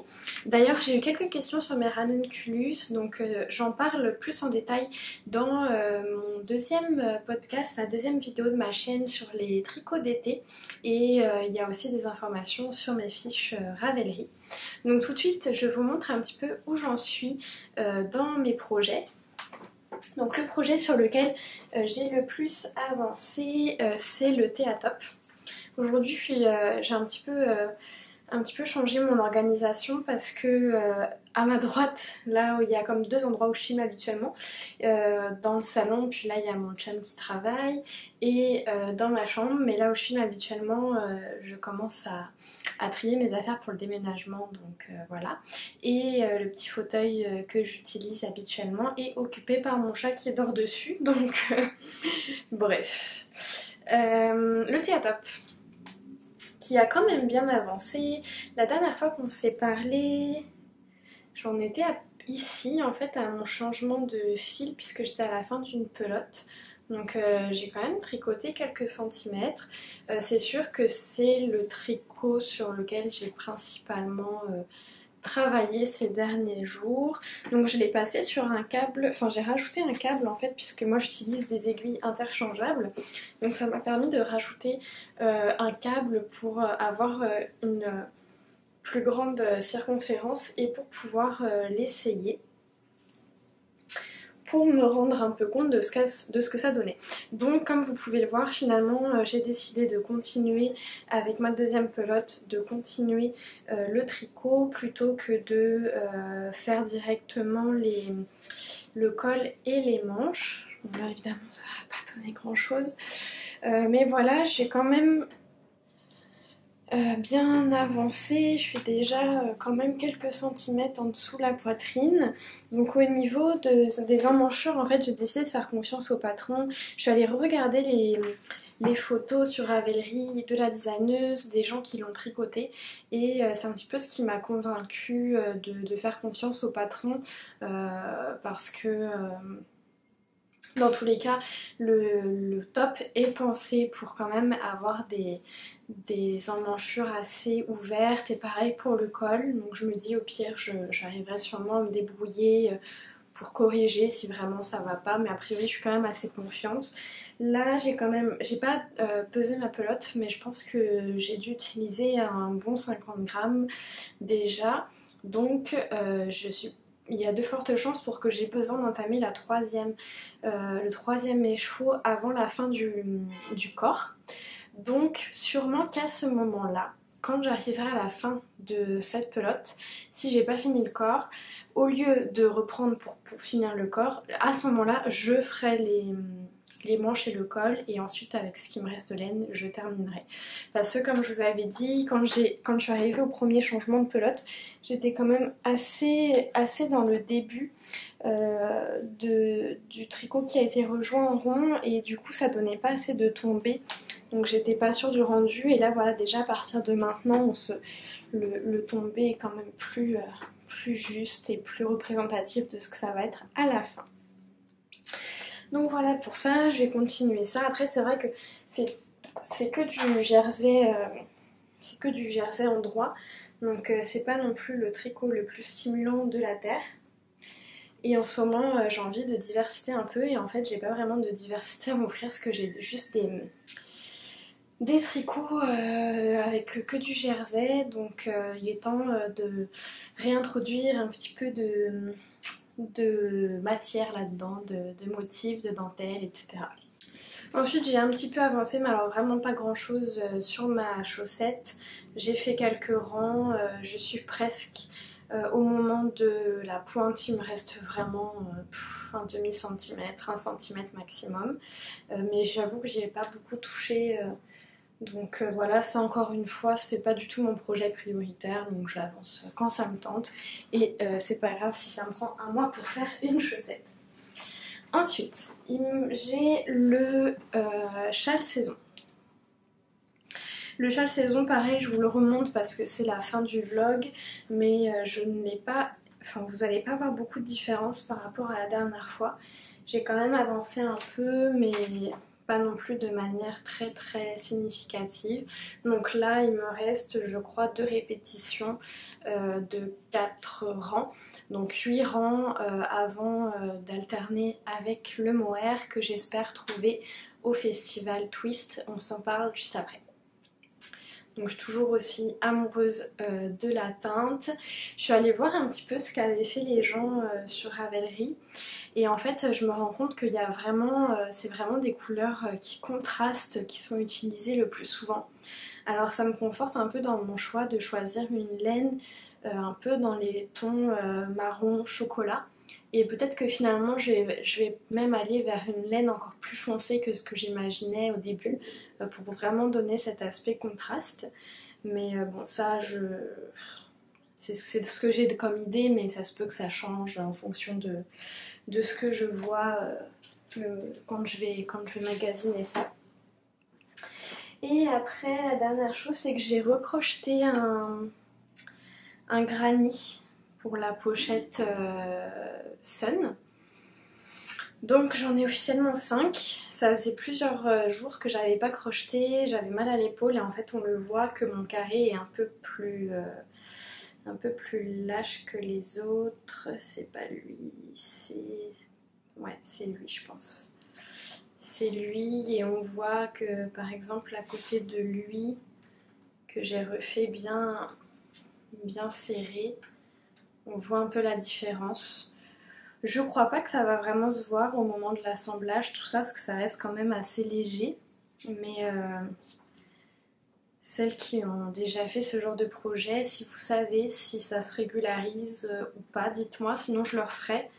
Mais là j'avoue que je suis un peu tannée à chaque fois de les défaire pour les refaire, parce que rendu là ça va à l'infini quoi. Si je fais juste ça, refaire les carrés que j'ai fait, ça va jamais avancer.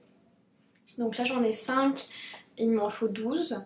Là je pense que petit à petit je vais recommencer à en faire, mais ça pareil c'est pas du tout un projet prioritaire, ça va être vraiment un peu comme la chaussette quand le cœur m'en dit, donc clairement même chose, si c'est fini dans 3 mois c'est pas un problème. Donc voilà, donc j'ai fait le tour des projets en cours. Demain je vais au festival Twist qui est à la frontière entre le Québec et l'Ontario, à peu près 1h30, 2 heures de route de Montréal. C'est le plus grand festival de laine du Canada et puis là il n'y avait pas eu d'édition depuis la dernière édition était en 2019 je pense avec la pandémie. Il y a beaucoup de personnes, enfin de vendeurs de laine, de teinturières, de boutiques que je connais. Il y en a que je connais, que j'ai déjà testé, il y en a que je connais mais que je n'ai jamais acheté, chez qui je n'ai jamais acheté de laine. Et il y a beaucoup de personnes que je ne connais pas. Parce que moi, je connais plus les boutiques et les teinturiers québécois. Parce que comme je vous l'ai déjà dit plusieurs fois, j'essaye, vivant au Québec, j'essaie de privilégier les laines le plus locales possible.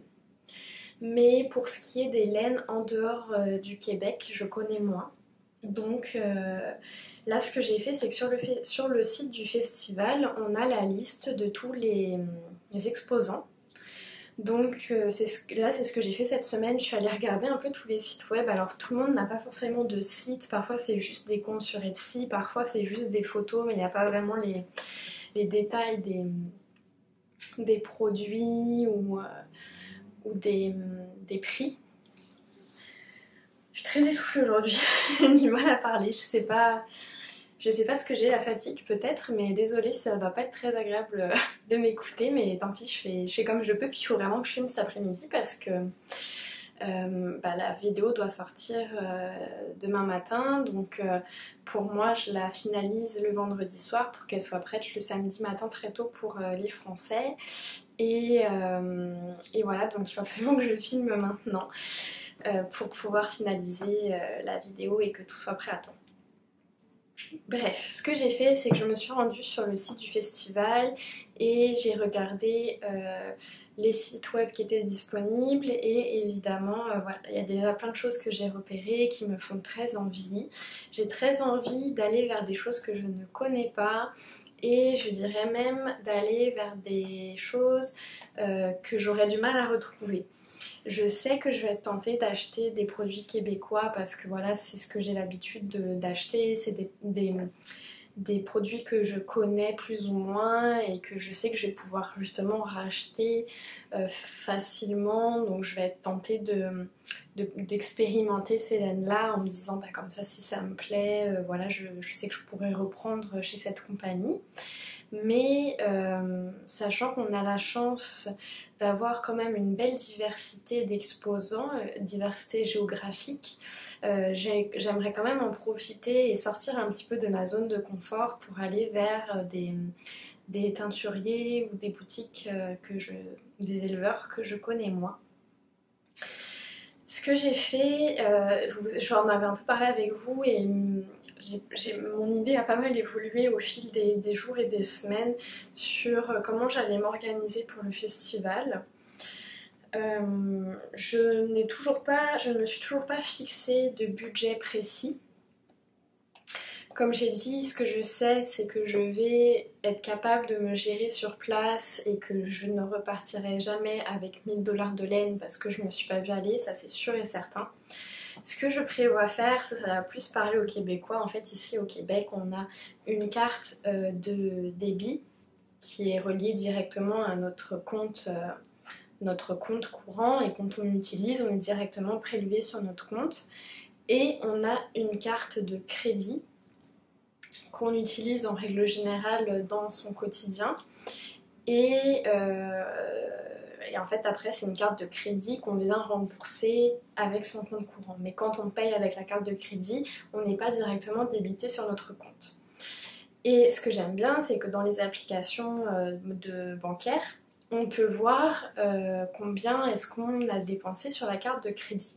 Donc ce que je pense faire, c'est demain matin, au moment de partir, ou ce soir, quand je suis sûre que mes achats vont être terminés, parce que là je sais pas, cet après-midi peut-être que je vais faire des petites courses ou quoi que ce soit.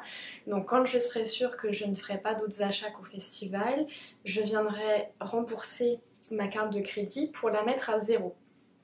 Comme ça, comme je prévois payer en carte de crédit demain au festival, je vais être capable de suivre au fur et à mesure de ma journée combien j'ai dépensé.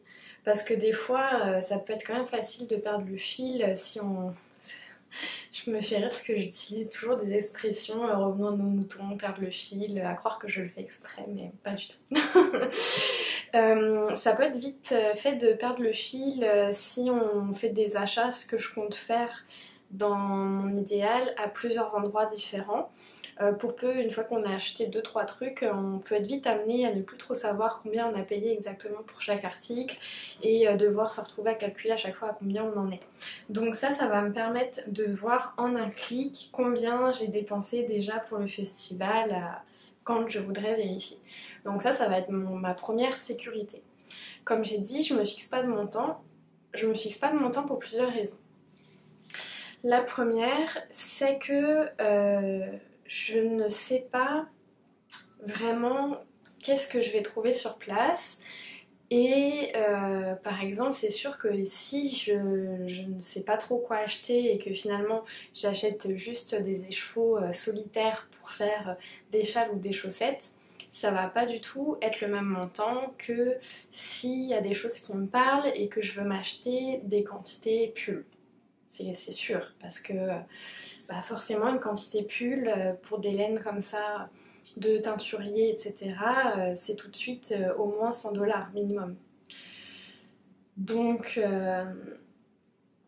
ça je ne sais pas encore. Je veux me laisser la place sur place justement de faire mon choix, de pas arriver avec en tête de me dire absolument que je trouve de la laine pour faire 3 pulls, etc.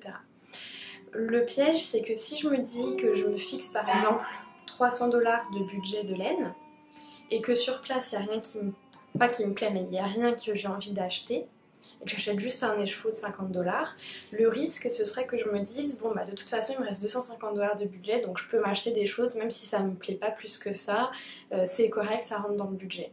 Je veux pas que ça se passe comme ça, je veux vraiment acheter les choses parce que j'ai des coups de cœur. Donc si à la fin de ma journée j'ai pas su quoi acheter et que je repars juste avec 2-3 écheveaux comme ce que j'avais fait pour le Knit City à Montréal de laine à chaussettes pour un budget de peut-être moins de 100 $, je sais plus combien j'avais dépensé, mais moins de 100 $, c'est correct. Si sur place je suis dans un bon mood, que je trouve des laines qui me parlent et que j'ai envie de m'acheter 3-4 quantités pulls plus quelques échevaux de laine solitaire pour des chaussettes plus quelques accessoires et que je repars avec 500 $ de laine, c'est correct aussi. Pourquoi? Parce que comme je vous l'ai déjà dit souvent, comme je tricote lentement, je m'autorise quand même à acheter des laines de qualité et qui sont un petit peu onéreuses. Parce que c'est mon loisir, je ne vois pas forcément alors je vois l'investissement pour le projet fini, clairement, parce que on a beau dire, mais forcément, si on a un projet avec de la laine de qualité, il sera toujours plus durable qu'un projet avec du fil de moins bonne qualité. Mais je le vois surtout comme un investissement pour mon loisir.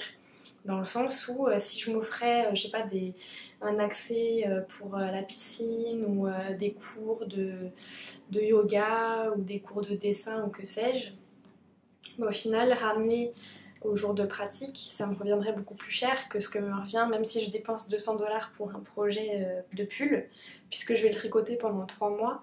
200 $ divisé par les 90 jours où je vais le tricoter, je vais tout de suite faire appel à ma calculatrice parce que ça va être un peu trop pour moi, ça revient à 2,20 $ par jour de loisirs. Moi c'est comme ça que je le vois. Après c'est sûr, chacun son budget, voilà, moi j'ai pas d'enfants, j'ai pas de prêt, voilà, c'est mon budget loisir que je m'accorde et voilà, j'ai tout à fait conscience que tout le monde ne peut pas le faire. Mais moi, voilà, j'explique comment est-ce que moi je fonctionne. Ça ne me dérange pas d'investir parce que je sais aussi que comme je vais tricoter 3 mois sur un projet, c'est important pour moi d'avoir une laine qui me plaît et qui me parle en fait, si je peux dire.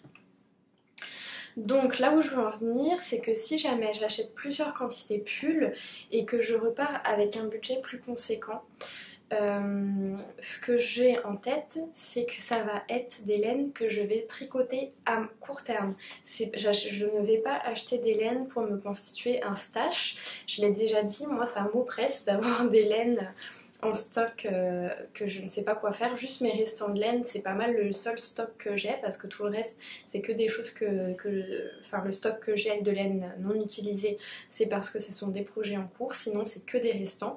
Et juste les restants, ça m'oppresse d'avoir ça et de ne pas les tricoter. Et voilà. Donc, c'est sûr que je vais pas ressortir avec 500 $ de laine qui vont juste être là pour agrémenter mon armoire à tricot. Pas du tout. Si je ressors avec 300 $ de laine, ça veut dire dans mon esprit que je ressors avec mes 3 projets à venir. Donc que je ne rachèterai pas de laine avant plusieurs mois. C'est vraiment comme ça que je le vois. Après c'est sûr que même parlant de ça, j'ai aussi je peux pas non plus me permettre de dépenser 1000 $ de laine dans un festival, ça marche pas non plus. Mais voilà, je me dis que vraiment je vais voir sur place. Comme j'ai dit, je suis quand même quelqu'un d'assez raisonnable. Donc sur place, je vais être capable de jauger en fonction de mon coup de cœur, du projet que je veux, de l'accessibilité que j'ai à cette laine. Est-ce que j'investis ou pas? Donc voilà pour la partie budget. Pour la partie organisation, je voulais me préparer un minimum parce que je l'avais pas vraiment fait pour le festival Knit City parce que j'avais déjà plusieurs gros projets en cours et je prévoyais pas monter de nouveaux projets à court terme, donc j'avais un peu de mal à me projeter sur les laines que je pouvais acheter. Et toujours dans l'esprit que j'allais déménager en plus, j'avais pas envie d'acheter juste pour accumuler. Et c'est entre autres pour ça aussi que j'étais repartie qu'avec quelques écheveaux de laine à chaussettes. Là, je suis en train de finir, je viens de commencer le théatop, mais on s'entend que voilà, il me reste quand même quelques semaines parce que je suis longue à tricoter et que j'ai moins de temps et que je vais avoir de moins en moins de temps dans les jours à venir avec le déménagement. Mais voilà, on s'entend que c'est un projet estival et que fin août, début septembre, mi-septembre peut-être, parce que je vais avoir un peu de vacances, il sera terminé. Le châle, oui, ça va être un projet d'un peu plus longue haleine, mais je pense que ça va pas être un projet que je vais passer en priorité. Ça va plus être un projet que je vais tricoter en plus du reste en fait, mais ça, je pense pas mettre de me focaliser sur celui-ci. Et après actuellement j'ai la paire de chaussettes et la pochette que je considère plus comme des accessoires sur lesquels je vais moins mettre l'accent. Et après ça je compte commencer un petit peu à regarder des idées de cadeaux parce qu'il y a des anniversaires, des Noël qui s'en vient. Donc voilà, peut-être regarder pour des petits accessoires, mais là pour le moment il n'y a rien non plus de fixé. Donc tout ça pour dire que là, je pars vraiment pour Enfin, dans mon idée, j'aimerais trouver ma laine pour mes projets d'automne et de cet hiver. Et comme ça fait pas non plus 1000 ans que je tricote et que j'ai pas non plus 15 pulls à mon actif, je ne connais pas forcément par cœur les métrages dont j'ai besoin en fonction du type de projet et du type de laine à utiliser. Donc là, ce que j'ai fait, c'est que j'ai fait quand même pendant plusieurs jours, plusieurs heures je pense, de recherche sur Ravelry, dans mes favoris et dans les modèles qui peuvent être proposés dans l'accueil ou en recherchant des choses plus précises, de choses qui me plaisaient, pour me donner de l'inspiration. Et ce que j'ai fait, c'est que j'en ai sélectionné à peu près entre 10 et 15. Et sur ces 10 et 15 projets, donc plutôt automne-hiver, j'ai regardé pour chacun combien de mètres de fil j'avais besoin et pour quel calibre de laine. Et là il faut que je finalise ça justement cet après-midi. Mais voilà, mon idée c'est pour demain d'avoir une petite liste pour chaque calibre de laine, une estimation de combien de fils il me faut pour que ça corresponde avec des projets qui me plaisent. Donc c'est pas une liste fermée de projets que je veux absolument faire, c'est vraiment plus une liste d'inspiration pour me guider. Et en plus je trouve ça aidant de toute façon pour tout, et ça va aussi m'aider sur place pour choisir des coloris, pour réfléchir est-ce que je veux des laines unies, à speckle, clair, foncé, en fonction de s'il y a de la dentelle, pas de dentelle, si c'est un pull boxy, pas boxy, enfin voilà. Donc ce que je vous propose, c'est de vous partager les modèles que j'ai sélectionnés pour mon inspiration, parce que même si on est encore mi-août, mine de rien l'automne s'en vient. Et là je me suis rendu compte que peut-être que je prenais pas assez d'avance sur les saisons, dans le sens où je commence à tricoter pour l'été à peu près en mai-juin, je commence à tricoter pour l'automne en septembre-octobre, et je me dis finalement si je veux des projets pour profiter de la saison, peut-être qu'il vaudrait mieux que je commence à tricoter mes projets d'automne fin juillet, voilà, que je décale un peu pour pouvoir plus profiter de mes tricots. Parce que là, je commence à avoir envie de tricoter des projets d'automne. Finalement, je vais probablement pas m'y mettre avant fin août, et au final, ils vont être prêts en novembre. Donc l'automne, on sera pas mal sur la fin, surtout au Québec, en novembre, il commence à faire assez froid. Donc voilà mon état d'esprit. Maintenant, je vous présente les projets que j'ai sélectionnés comme un peu mood board pour ma journée de demain. Donc je vais aller sur mon téléphone, dans ma liste sur Ravelry. Je les ai tous mis dans ma wishlist en fait pour pouvoir les isoler et pour pouvoir regarder facilement demain sur place. Voilà, je pourrais avoir Ravelry déjà ouvert sur mon téléphone, et si j'ai besoin de retrouver un peu d'inspiration par rapport aux laines que je vois, tous les modèles que j'ai choisis d'inspiration seront directement regroupés ici, et ça va être plus facile pour moi pour retrouver si j'ai besoin d'informations. Alors le premier dont j'ai envie de vous parler, c'est un modèle de Même les anges tricotent qui m'a été très gentiment et généreusement offert par cette designeuse. C'est le Capelin Fairy Winter. Gros coup de cœur, la designeuse en toute transparence m'a écrit il y a quelques jours, quelques semaines pour me proposer de tester un de ses patrons si le cœur m'en disait. Je suis allée voir un petit peu ce qu'elle faisait. Il y avait plusieurs patrons qui me plaisaient, mais clairement cette petite cape, je l'adore. D'abord, je la trouve très belle. Je la trouve très belle dans le coloris de démonstration sur Ravelry, là un peu caramel, et surtout ça correspond vraiment à quelque chose dont j'ai ressenti le besoin l'hiver dernier, que je me suis pas tricotée parce que le temps que je me décide on arrivait à la fin de l'hiver et ça me tentait pas, mais je me suis dit ce serait vraiment bien que je le fasse pour l'hiver à venir. En fait je cherchais quelque chose à mettre sous mon manteau et sous mon écharpe pour mieux isoler du froid toute la partie du cou, des épaules, surtout avec mes tendinites. Je pense que cet hiver j'ai intérêt à bien me couvrir pour garder tout ça bien au chaud. Et finalement, voilà, pour faire une couche de protection en plus du châle, du manteau, etc.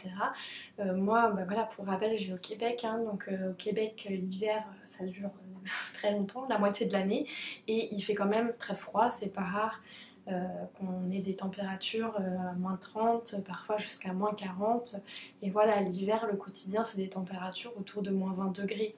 Donc quand même, il fait pas chaud. Donc c'est bien de se couvrir. Quoique l'avantage pour moi, avoir vécu en France jusqu'à mes 22 ans, je crois, 21 ou 22 ans, les hivers sont plus froids au Québec, mais on est bien mieux équipé. On a des meilleures chaussures, on a des meilleurs manteaux, des meilleurs bonnets. Donc finalement, moi j'ai beaucoup moins froid l'hiver ici qu'en France avec un 0,5 degrés où on sort juste avec nos petites bottines et puis notre petit manteau pas très chaud. Enfin bon, bref, c'est pas le sujet de la conversation. Mais tout ça pour dire que voilà, j'ai adoré ce modèle-là. Il correspondait vraiment à un besoin, pas juste à une envie de tricot, mais vraiment à un besoin.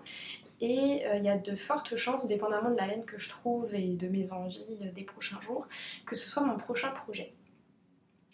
Il est au prix de 5,50€ sur Ravelry et 7,57$ canadiens, mais comme je le disais la dernière fois, je crois que c'est sans taxe le prix que je vois directement sur la page du projet. Le patron est disponible en français et il y a plusieurs tailles puisque ça va d'un tour de buste de 75 cm à 145 cm. J'ai regardé le patron puisqu'il m'a été offert, donc je l'ai déjà lu et franchement j'ai rarement vu un patron aussi bien écrit. Alors encore une fois, quand même sous réserve, hein, puisque je ne l'ai pas tricoté, c'est seulement de la lecture, voilà, je ne me suis pas confrontée voilà, à un problème et avec le patron je comprends, mais en tout cas à la première lecture il est très bien écrit, très bien détaillé. Par exemple, au début du patron, on a un tableau qui nous dit en fonction de notre tour de buste vers quelle taille on devrait se diriger pour le tricot. Il y a une charte de dentelle. La charte de dentelle est déjà colorée dans le sens où voilà, en fonction des motifs, il y a déjà des couleurs dans la charte. C'est ça, quand je l'ai lu, là, j'ai trouvé que franchement, c'était vraiment ce que j'aime, dans le sens détaillé, mais sans trop non plus. Sans tomber dans le too much de détailler chaque geste, etc. Donc franchement, je recommande à 100% la designeuse, donc même les anges tricotent. Et de toute façon, si je fais la cape, vous allez suivre ça avec moi. Donc voilà, je vais essayer d'être un peu plus rapide sur les autres projets parce que sinon vous allez être parti pour 2 heures de vlog et pas sûr que vous ayez le temps de m'écouter aussi longtemps. L'autre projet, c'est un projet de, vous allez être surpris, Marie-Christine Lévesque qui a sorti hier ou aujourd'hui son dernier patron qui est un patron de pull, le pull menuet. Voilà, j'ai dit il faut que je m'active et ma caméra s'est éteinte parce que je parlais depuis trop longtemps. Ça c'est de ma faute, j'oublie d'une fois sur l'autre à supprimer les vidéos sur ma carte mémoire et même si j'ai une carte mémoire de 60, je sais plus combien gigs, bah forcément ça prend quand même de la place. Là il doit y avoir quasiment 1 heure, 1 heure et demie de vidéo, peut-être même 2 heures dans la caméra. Donc voilà, définitivement je vais accélérer le rythme. Donc je disais le pull menuet de Tricot Design MCL avec cette très jolie encolure carrée et le petit feston qui est fait au crochet de ce que j'ai compris, la petite bordure un petit peu en vaguelette, super jolie. Le motif de dentelle, somme toute assez simple, a priori c'est le petit format trèfle diamant qu'on retrouve d'ailleurs notamment sur le ranunculus ou sur le Rigmorty de Petite Knit et le Fortune Sweater aussi. Et des jolies manches montées et il y a 2 options option ballon ou droite. Donc comme toujours, les patrons de Tricot Design MCL sont proposés en français et en anglais. On utilise un fil Dickey et le patron est proposé au prix de 8,50 $ sur Ravelry. Ensuite, j'ai aimé, et je crois que ça m'avait été proposé, j'avais fait un petit message sur YouTube pour avoir vos suggestions de tricot d'automne et je crois que c'est l'une de vous qui me l'avait suggéré. C'est le Coloring Book Raglan de Amy Cher. Très jolie forme, j'aime beaucoup. Si je le fais, ce sera avec le format rayure et je trouve que ça peut être une bonne alternative pour peut-être même tester deux laines de teinturiers différents dans un même projet. Il est un petit peu cher, il est au prix de de même 13,33 $ canadiens. C'est du fil worsted et par contre il n'est disponible qu'en anglais. Mais bon, hein, je vous l'ai déjà dit plusieurs fois, même les tricots en anglais, faut pas vous arrêter à ça. Il y a des logiciels, DeepL, Google Traduction, on est quand même capable de se débrouiller. Il y a des tas de listes d'abréviations en anglais, des lexiques et tout, donc faut pas s'arrêter à ça, faut se lancer. Après ça, il y avait le pull Foxberry de Sari Nordlund. Très joli aussi avec une belle dentelle sur le yoke et sur les manches, puis c'est ça que j'aime bien, le rappel de la dentelle sur les poignets, au prix de 6,90 € ou de 9,50 $ canadiens. Donc on a un fil un fil à chaussettes, un fil fingering et un fil de grosseur dentelle comme du mohair. Donc ça fait l'équivalent d'un Dickey. Et là aussi, le modèle est disponible en anglais seulement.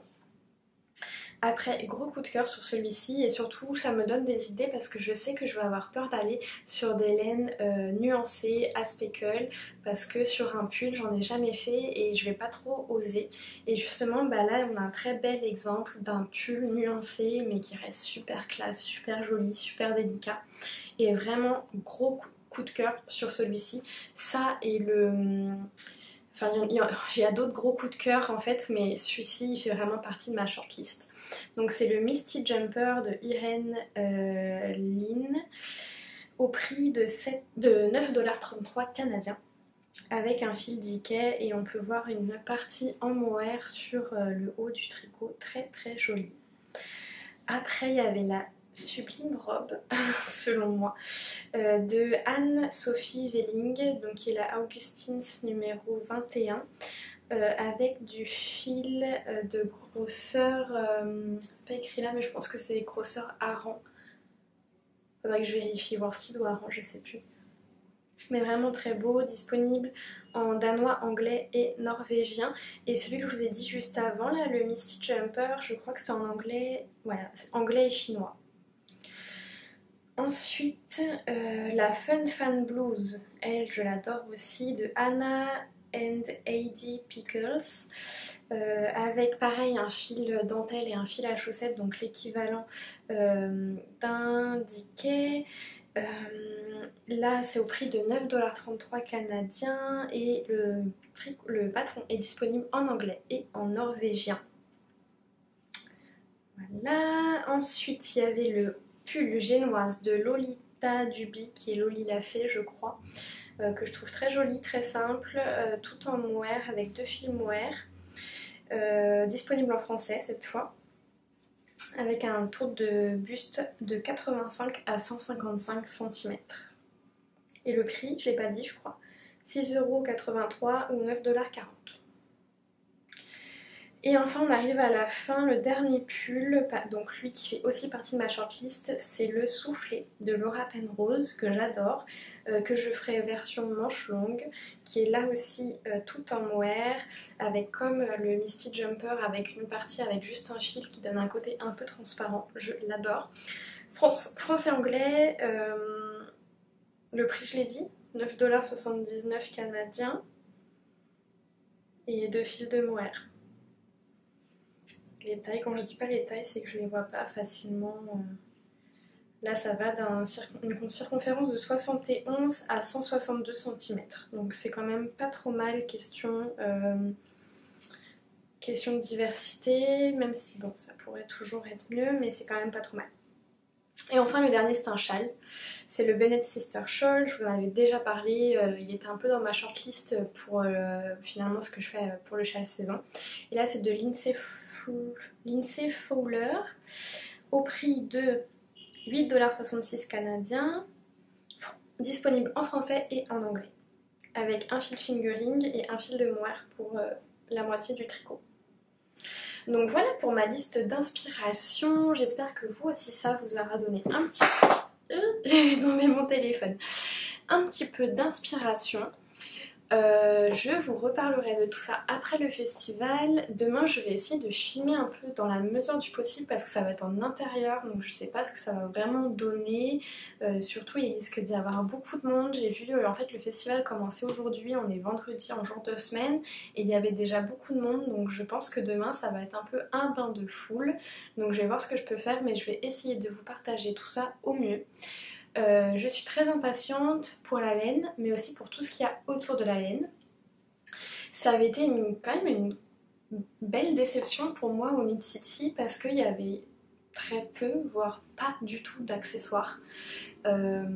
C'était vraiment concentré sur la laine et éventuellement il y avait quelques accessoires, mais très peu quoi, c'était pas du tout axé à nos marqueurs, bol à laine, illustration,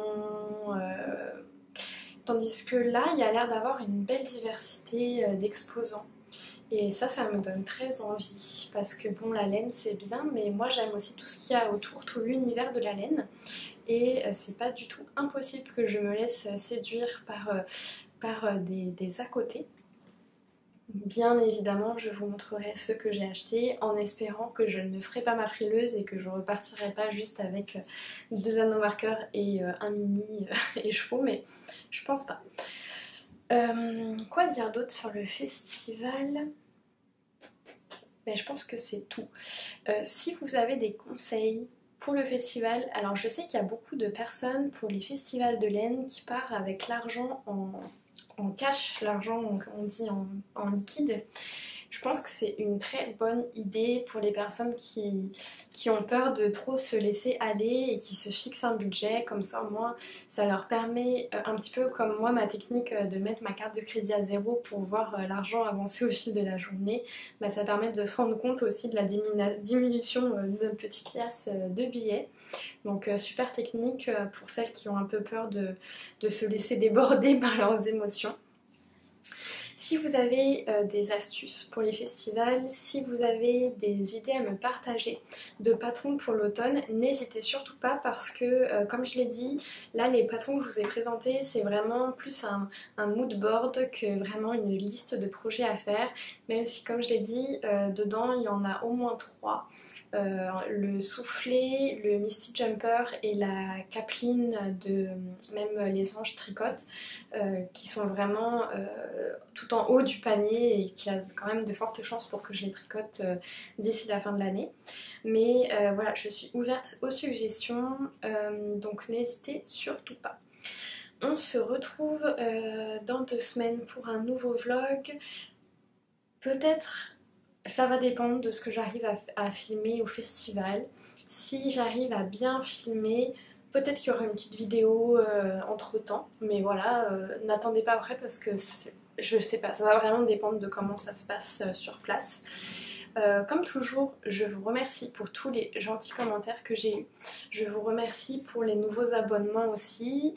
Et n'hésitez pas, encore une fois, dans cette vidéo, à mettre un pouce en l'air, à commenter et à vous abonner si ce n'est pas encore fait, pour me faire savoir que vous avez apprécié ce petit moment en ma compagnie. J'espère que ça vous a plu, j'espère que vous passez un bel été, que vous n'êtes pas trop étouffés par la chaleur des derniers jours pour les Français.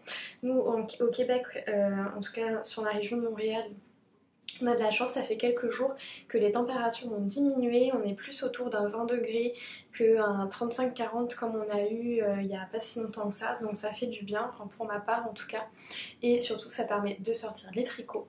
Demain au festival, il prévoit une température en après-midi d'à peu près 21-22 degrés, donc je ne vais pas me priver de mettre mon beau cardigan Perline, mon beau Cumulus Tee. Et peut-être même, je sais pas encore si je vais avec des chaussures ouvertes ou fermées, mais si je vais avec des chaussures fermées, assurément que je vais mettre des chaussettes en laine. Donc je vous fais le suivi de tout ça, j'ai l'impression d'oublier quelque chose que je voulais vous dire, puis ça me revient pas. Donc tant pis, si c'est le cas, ce sera pour la prochaine vidéo ou par un petit message sur Instagram ou sur YouTube. Merci de m'avoir suivi, profitez de votre week-end ou de votre semaine si vous me regardez un peu après la sortie de la vidéo. Prenez bien soin de vous et bon tricot, à bientôt!